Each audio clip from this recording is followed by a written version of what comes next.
Mulai dari kunjungan Prabowo ke Amerika Serikat, Polri resmi pecat ex-Kapolres Bima Didik dengan tidak hormat, hingga insiden pesawat Pelita Air jatuh di Nunukan. Obrolan Newsroom akan merangkum kejadian paling ramai dibicarakan dalam sepekan di ONR Wrap Up. Oke, berita pertama ada dari Presiden Prabowo Subianto yang menghadiri KTT Dewan Perdamaian atau Board of Peace di Amerika Serikat. Presiden Prabowo tiba di Washington DC, Amerika Serikat hari Selasa 17 Februari 2026 pukul 12 waktu setempat untuk menghadiri konferensi tingkat tinggi atau KTT Perdana Board of Peace atau BOP yang digelar pada 19 Februari 2026.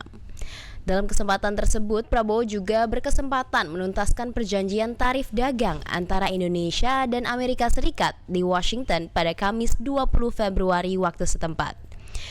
Menko Bidang Perekonomian Erlangga Hartanto mengatakan Indonesia dan AS resmi menandatangani kesepakatan tarif AS sebesar 19% bagi sejumlah produk Indonesia ke pasar AS. Presiden Prabowo Subianto melakukan kunjungan ke Amerika Serikat pada Senin 16 Februari 2026. Pesawat Garuda Indonesia 1 yang membawa Presiden dan rombongan tersebut dilaporkan mendarat di Pangkalan Militer Andrews, Washington DC pada Selasa 17 Februari 2026 pukul 11.55 siang waktu setempat. Dalam kunjungan ini, Presiden didampingi Menteri ESDM Bahlil Lahadalia serta Sekretaris Kabinet Teddy Indrawijaya. Lantas, apa saja agenda Prabowo selama di Amerika Serikat?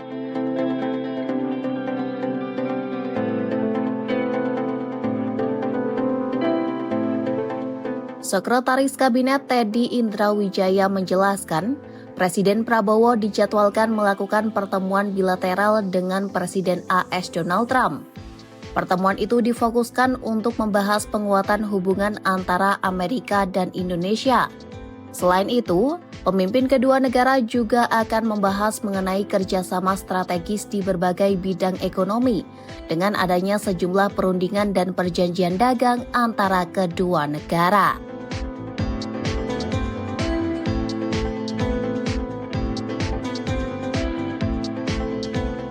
Tak hanya pertemuan bilateral, Prabowo diagendakan untuk mengikuti penandatanganan Agreement on Reciprocal Trade atau ART. Sebelum bertolak ke AS, Presiden diketahui telah mematangkan strategi terkait hal itu, termasuk rencana Indonesia menjadi unggul di pasar global, seiring rencana kerjasama membuka peluang ekonomi baru. Kesepakatan ini diharapkan membuka akses pasar lebih luas, meningkatkan produktivitas industri nasional, serta memperkuat posisi Indonesia dalam rantai pasok global. Mengutip keterangan resmi Kementerian Koordinator Bidang Perekonomian pada Selasa, pematangan strategi dilakukan Prabowo dengan diskusi bersama para Menteri Ekonomi di Hambalang pada Minggu 15 Februari 2025.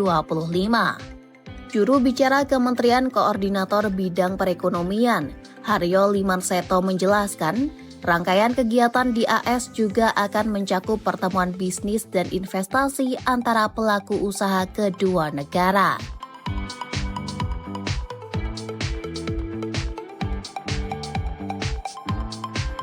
Selain kegiatan terkait bidang ekonomi, kehadiran Prabowo ke AS juga bertujuan untuk menghadiri KTT Dewan Perdamaian atau Board of Peace terkait Gaza di Washington DC.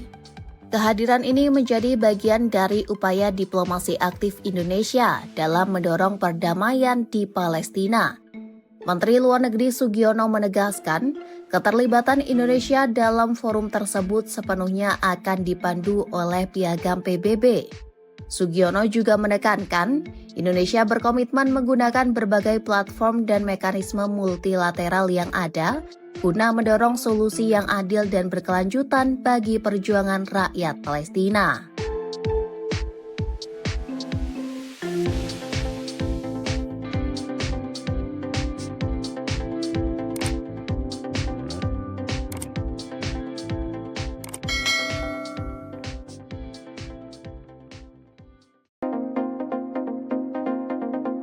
Presiden RI Prabowo Subianto dijadwalkan menaikkan kesepakatan tarif dagang dengan Presiden Amerika Serikat Donald Trump dalam kunjungan resminya di Washington DC Kamis 19 Februari 2026.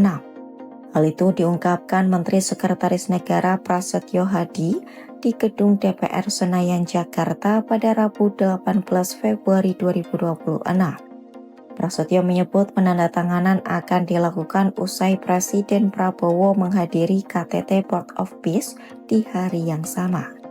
Ia mengatakan tambahan agenda tersebut berkaitan langsung dengan kesepakatan tarif dagang antara pemerintah Indonesia dan Amerika Serikat.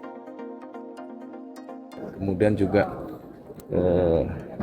atas koordinasi kedua negara, salah satu tambahan agendanya adalah insya Allah akan ada penandatanganan mengenai tarif dagang dengan pemerintah Amerika Serikat. Penandatanganannya itu kapan ya, Mas? Rencana kalau sesuai jadwal di tanggal 19.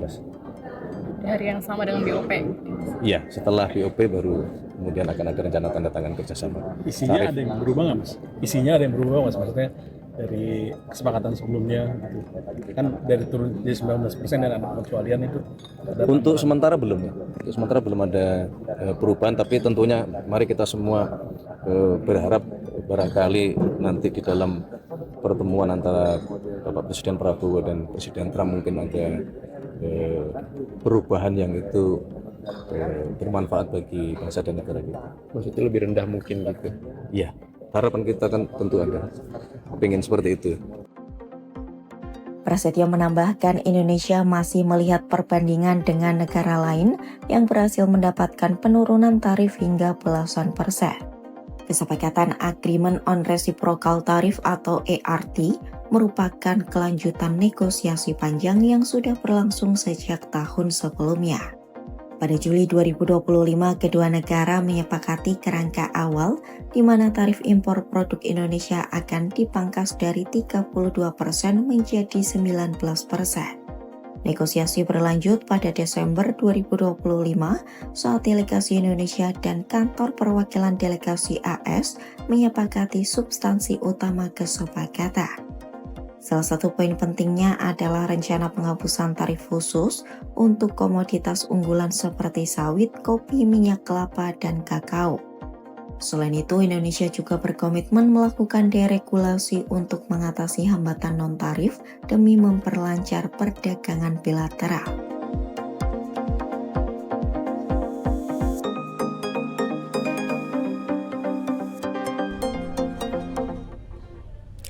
Kemudian berita kedua, ada sidang isbat penetapan 1 Ramadan 1447 Hijriah.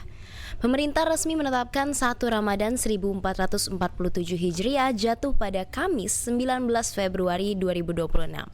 Sama dengan yang ditetapkan Kemenak, Pengurus Besar Nahdlatul Ulama PBNU juga menetapkan 1 Ramadan 1447 Hijriah jatuh pada Kamis 19 Februari 2026. Berbeda dari tahun 2025, hasil sidang isbat tahun ini mengonfirmasi bahwa awal bulan Ramadan 2026 yang ditetapkan pemerintah berbeda dengan yang ditetapkan Pengurus Pusat Muhammadiyah. Meski begitu, Ketua Pengurus Besar Nahdlatul Ulama PBNU Muhammad Muhri menghimbau masyarakat tidak menjadikan perbedaan penetapan awal Ramadan sebagai perdebatan. Menurutnya, perbedaan waktu memulainya puasa adalah hal yang sudah berulang kali terjadi nih di Indonesia dan tidak mempengaruhi kehusyuan ibadah umat Islam. Disepakati bahwa 1 Ramadan 1447 Hijriah jatuh pada hari Kamis 19 Februari 2026. Rangkaian sidang isbat hari ini diawali dengan seminar yang disiarkan secara terbuka melalui kanal media sosial Ditjen Bimas Islam. Dalam seminar tersebut kita telah menyimak paparan tentang prinsip dan metode penentuan awal bulan Qamariyah, disertai diskusi panel bersama narasumber yang membahas hisab ru'yah dan ilmu falak dari beragam perspektif. Selanjutnya Kementerian Agama menetapkan awal Ramadan melalui sidang isbat. Dalam sidang isbat ini kami bermusyawarah dengan terbuka para pakar ilmu falak, astronomi, Wakil Rakyat Majelis Ulama Indonesia, serta perwakilan ormas-ormas Islam di Indonesia. Musyawarah tersebut itu mengacu pada hasil hisab dan ru'yah yang telah dilakukan oleh tim hisab ru'yah Kementerian Agama dan ormas-ormas lain, serta dikonfirmasi oleh petugas yang ditempatkan di setidaknya 96 titik pengamatan di seluruh Indonesia. Dalam menetapkan awal bulan Kamariah, Indonesia menggunakan kriteria visibilitas hilal MABIMS. Ya, MABIMS itu adalah Menteri-Menteri Agama Asia Tenggara, ya, Malaysia, Brunei Darussalam, Singapura, dan Indonesia tentunya. Yaitu tinggi hilal 3 derajat dan sudut elongasi 64 derajat. Ini standarnya Asia Tenggara. Adapun data posisi hilal berdasarkan hisab pada hari ini di seluruh wilayah Indonesia, yaitu ketinggian berkisar minus 2 derajat, 24 menit, 42 detik. Berarti itu bukan saja ghairu imkanur ru'yah, tetapi ghairu wujudul hilal. Belum hilal itu berwujud, masih di bawah ufuk. Hingga 0 derajat 58 menit 47 detik. Jadi di seluruh wilayah Kepulauan Indonesia, bahkan Asia Tenggara, bahkan kalau kita melihat tadi diskusinya, ya di seluruh negara-negara Islam pun juga itu belum ada suatu negara Muslim pun yang masuk kategori imkanur ru'yah. Bahkan kebanyakan mereka itu gair wujudul hilal. Wujud hilal belum muncul karena masih di bawah ufuk. Ya. Dan juga kita lihat juga kalender hilal global versi Turki, ya itu juga belum memulai Ramadannya besok. Dan dalam menetapkan awal bulan Kamariah, Indonesia menggunakan kriteria visibilitas hilal MABIMS tadi, yaitu tinggi sekian, saya sudah sebutkan. Nah sekarang,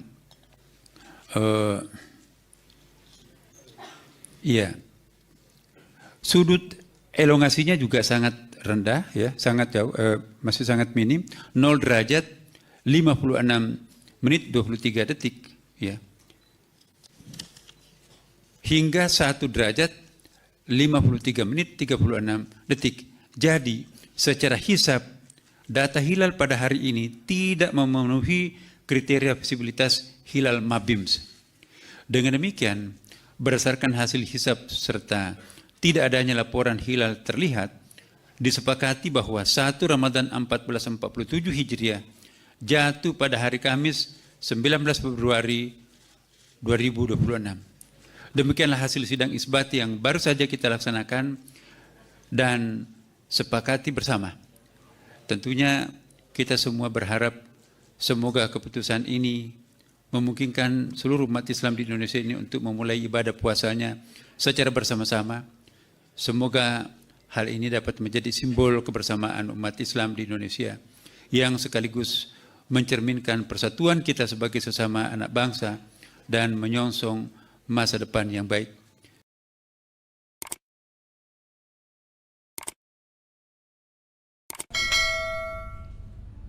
Masuk ke berita ketiga, ada sidang etik kasus narkoba ex-Kapolres Bima AKBP Didik Putra Kunchoro. Divisi Profesi dan Pengamanan atau Propam Polri menggelar sidang etik terhadap ex-Kapolres Bima AKBP Didik Putra Kunchoro terkait dugaan kepemilikan narkoba.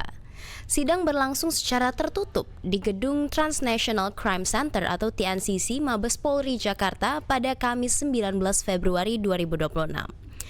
Karopenmas Divisi Humas Mabes Polri, Brigjen Truno Yudo, menyampaikan hasil pemeriksaan ex-Kapolres Bima Didik menemukan fakta baru bahwa di samping penyalahgunaan narkoba, AKBP Didik juga melakukan penyimpangan seksual.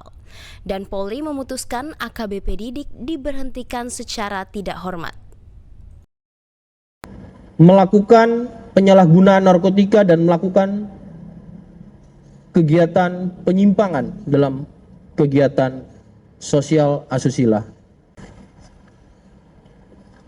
Perlu kami sampaikan pada proses hasil pemeriksaan sidang komisi telah didapat suatu wujud perbuatan di mana terduga pelanggar telah meminta dan menerima uang melalui Kasat Res Narkoba Polres Bima Kota atas nama AKP-M atau yang kemarin disebutkan adalah inisial AKP-ML, ya, yang bersumber dari pelaku bandar narkotika di wilayah Bima Kota. Saya ulangi, dari bandar narkotika di wilayah Bima Kota melakukan penyalahgunaan narkotika dan melakukan kegiatan penyimpangan dalam kegiatan sosial asusila. Teman-teman media, maka dengan wujud perbuatan tersebut terhadap AKBP DKP, maka pasal yang diterapkan dan tentunya adalah pasal yang dilanggar oleh terduga pelanggar adalah pertama, pada pasal 13 ayat 1 PP nomor 1 tahun 2003 tentang pemberhentian anggota Polri Jonto pasal 5 ayat 1 huruf B Perpol nomor 7 tahun 2002 tentang kode etik profesi dan Komisi Kode Etik Polri yang berbunyi anggota Kepolisian Negara Republik Indonesia dapat diberhentikan tidak dengan hormat dari Dinas Kepolisian Negara Republik Indonesia karena melanggar sumpah atau janji anggota Kepolisian Negara Republik Indonesia, sumpah atau janji jabatan dan atau kode etik profesi Kepolisian Negara Republik Indonesia. Jonto, setiap pejabat Polri dalam etika kelembagaan wajib menjaga dan meningkatkan citra, soliditas, kredibilitas, reputasi, dan kehormatan Polri. Untuk pasal yang dilanggar lainnya oleh terduga pelanggar AKBP DKP pada pasal 8 huruf C angka 1 Perpol nomor 7 tahun 2022 tentang kode etik profesi dan Komisi Kode Etik Polri yang berbunyi setiap pejabat Polri dalam etika kepribadian wajib menaati dan menghormati norma hukum. Pasal 10 yang berikutnya ya, pasal 10 ayat 1 huruf D Perpol nomor 7 tahun 2022 tentang kode etik profesi dan Komisi Kode Etik Polri yang berbunyi setiap pejabat Polri dalam etika kelembagaan dilarang menyalahgunakan kewenangan dalam melaksanakan tugas kedinasan. Selanjutnya, pasal 10 ayat 1 huruf F Perpol nomor 7 tahun 2022 setiap pejabat Polri dalam etika kelembagaan dilarang melakukan pemufakatan pelanggaran KEPP atau disiplin atau tindak pidana. Pada pasal 13 huruf D Perpol nomor 7 tahun 2022 tentang kode etik profesi dan Komisi Kode Etik Polri berbunyi setiap setiap pejabat Polri dalam etika kepribadian dilarang melakukan perilaku penyimpangan seksual atau disorientasi seksual. Pada pasal 13 huruf E Perpol nomor 7 tahun 2022 setiap pejabat Polri dalam etika kepribadian dilarang melakukan penyalahgunaan narkotika, psikotropika, dan obat terlarang meliputi menyimpan, menggunakan, mengedarkan dan atau memproduksi narkotika, psikotropika, dan obat terlarang.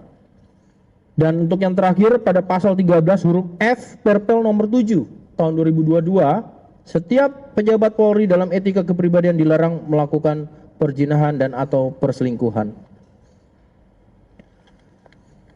Dengan wujud perbuatan dan pada pasal-pasal yang dilanggar oleh terduga pelanggar, pada putusan sidang KKEP, yang pertama sanksi etika, yaitu perilaku pelanggar dinyatakan sebagai perbuatan tercela.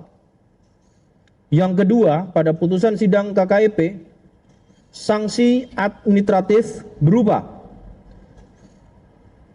penempatan dalam tempat khusus selama 7 hari terhitung mulai tanggal 13 sampai dengan 19 Februari 2026 di ruang Patsus Biro Provos Div Propam Polri dan telah dijalani pelanggar. Yang B, tadi A ya, pemberhentian tidak dengan hormat atau PTDH sebagai anggota Polri Atas putusan tersebut, pelanggar di hadapan Ketua dan anggota komisi pada putusan sidang menyatakan menerima.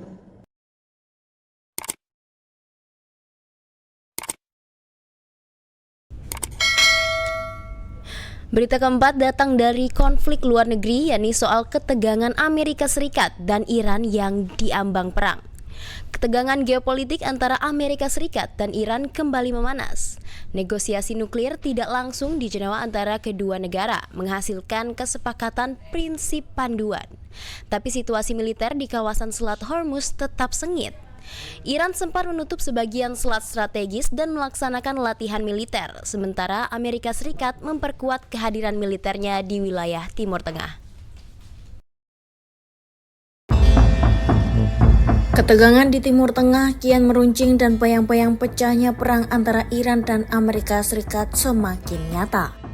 Sinyal eskalasi konflik terlihat dari langkah militer kedua negara. Sementara jalur diplomasi belum menunjukkan hasil yang mampu meredakan situasi. Pada Kamis, 19 Februari 2026, Teheran mengeluarkan peringatan kepada para penerbang terkait rencana peluncuran roket di sejumlah wilayah selatan Iran. Peringatan ini muncul sehari setelah perundingan nuklir Iran AS di Jenewa, Swiss yang hanya menghasilkan kesepakatan prinsip umum tanpa terobosan berarti. Sebelumnya, putaran pertama dialog yang digelar di Muscat, Oman pada 6 Februari lalu juga tak menghasilkan keputusan konkret.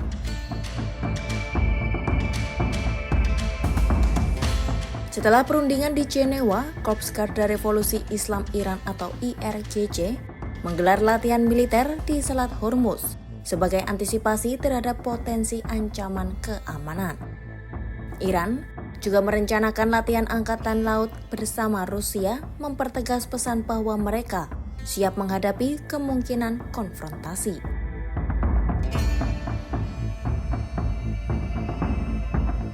Sementara di Washington, para penasihat keamanan nasional mengadakan rapat di Situation Room, Gedung Putih pada Rabu 18 Februari 2026 untuk membahas perkembangan terbaru terkait Iran. Ruangan tersebut biasanya digunakan untuk memutuskan keputusan strategis terutama dalam kondisi darurat. Presiden AS Donald Trump disebut telah memerintahkan penambahan kekuatan militer secara berkelanjutan di kawasan, termasuk pengerahan kelompok kapal induk kedua. Seorang pejabat senior AS mengatakan kepada Reuters bahwa seluruh kekuatan tambahan itu ditargetkan sudah berada di posisi pada pertengahan Maret. Kapal induk USS Gerald R. Ford dilaporkan tengah menuju Timur Tengah untuk memperkuat armada AS di Laut Arab, menyusul kehadiran USS Abraham Lincoln. Pemimpin tertinggi Iran Ayatollah Ali Khamenei merespons peningkatan kehadiran militer AS di sekitar Iran tersebut seperti dilaporkan kantor berita IRNA. Ia memperingatkan kapal induk AS memang berbahaya, tetapi Iran memiliki persenjataan yang mampu menenggelamkannya.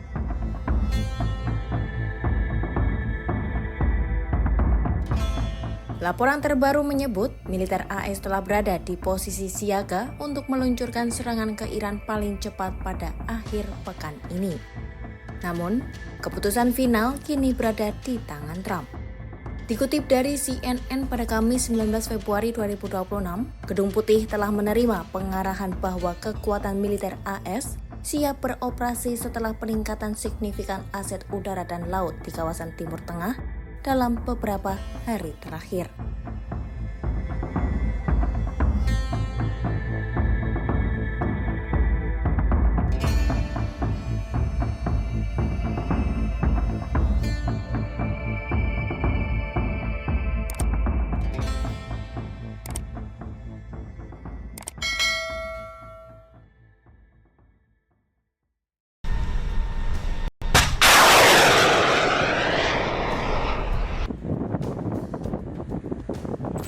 Pemerintah Amerika Serikat disebut akan menarik seluruh sekitar 1.000 pasukannya dari Suriah dalam 2 bulan ke depan.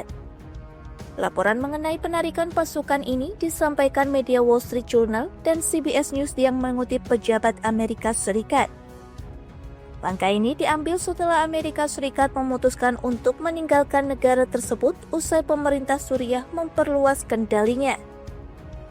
Sedangkan kelompok pasukan demokratik Suriah yang sebelumnya berperan besar dalam memerangi ISIS disebut berjanji akan berintegrasi ke dalam struktur negara Suriah.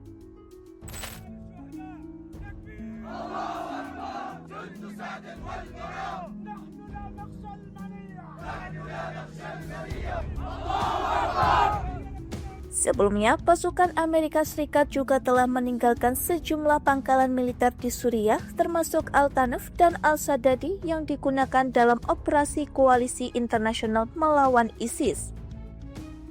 Di saat yang sama, Amerika Serikat juga meningkatkan postur militer mereka di tengah meningkatnya opsi serangan militer terhadap Teheran.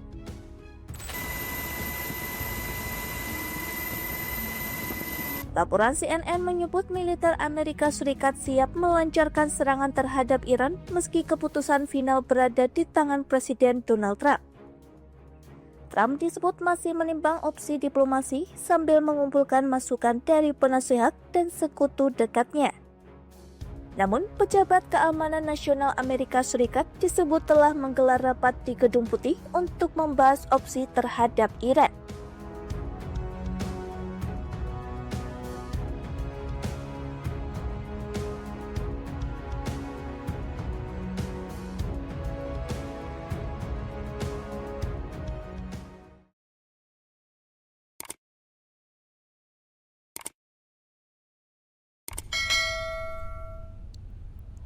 Terakhir ada kabar duka dari Kalimantan, yakni pesawat kargo BBM Pelita Air yang jatuh di Nunukan, Kalimantan Utara. Pesawat kargo BBM Pelita Air yang melayani rute Longbawan Tarakan dilaporkan jatuh di kawasan Pegunungan Krayan, Kabupaten Nunukan, Kalimantan Utara pada Kamis 19 Februari 2026. Pesawat itu digunakan untuk misi distribusi BBM satu harga ke daerah perbatasan. Insiden terjadi tak lama setelah lepas landas dari Bandara Longbawan. Saat ini proses investigasi serta koordinasi dengan pihak terkait masih berlangsung. Kementerian Perhubungan mengonfirmasi bahwa pilot dalam kecelakaan tersebut meninggal dunia.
Sahabat Kompas.com, itu tadi dia adalah berita terupdate selama sepekan dalam ONR Wrap Up.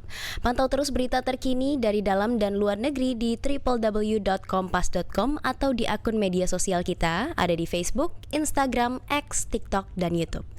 Jangan lupa juga saksikan obrolan Newsroom pada bulan Ramadan ini akan tayang setiap hari Senin sampai dengan hari Jumat jam 5 sore di YouTube-nya Kompas.com.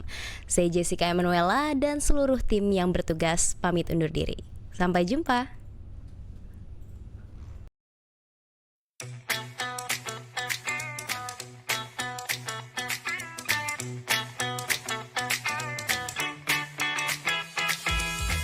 Kompas.com telah hadir di channel WhatsApp. Kamu bisa tetap terhubung dengan teman dan keluarga sambil dapat update berita terbaru. Cari tahu berita pilihan terpopuler dan terkini dari satu aplikasi. Caranya gampang banget. Temukan channel Kompas.com di aplikasi WhatsApp,